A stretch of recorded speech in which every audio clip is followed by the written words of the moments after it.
আৰু এটা শ্বেয়াৰ কথা পাতিবলৈ লৈছোঁ, যিটো হৈছে ফাৰ্ষ্ট চ'ৰ্চ সলিউশ্যনছ। এইটোৰ আপোনালোকে যদি গ্ৰাফ চাবলৈ যায় তেনেহ'লে ডে কেণ্ডেলষ্টিকত ই এটা ভাল আপোনাৰ আপ ট্ৰেণ্ড মুভতে আছে।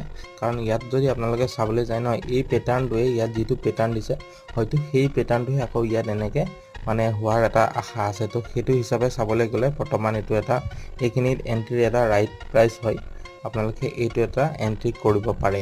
আৰু ইয়াত যদি আপোনালোকে চাবলৈ যায় যে ফাণ্ডামেণ্টেলত চাবলৈ গ'লে শ্বেয়াৰটো আপোনাৰ এক্সপাৰ্ট ৰেটিঙো ভালেই আছে, কিন্তু আপোনাৰ পি অলপমান হাই হৈ আছে। পি হাই হৈ থাকিলেও আপোনালোকে ৰেভিনিউ চাবলৈ গ'লে ৰেভিনিউ গ্ৰ' কৰিছে, প্ৰফিট যদি চাবলৈ যায় ফাইনেন্সিয়েলত প্ৰফিটো গ্ৰ' কৰিছে আৰু নেটৱৰ্কটো গ্ৰ' কৰিছে। আৰু তললৈ যদি আপুনি শ্বেয়াৰ হোল্ডিং পেটাৰ্ণখিনি চাবলৈ যায়, তাতে আপোনালোকে দেখিব যে প্ৰমোটাৰ কিন্তু কনষ্টেণ্ট আছে এই শ্বেয়াৰটোৰ ওপৰত।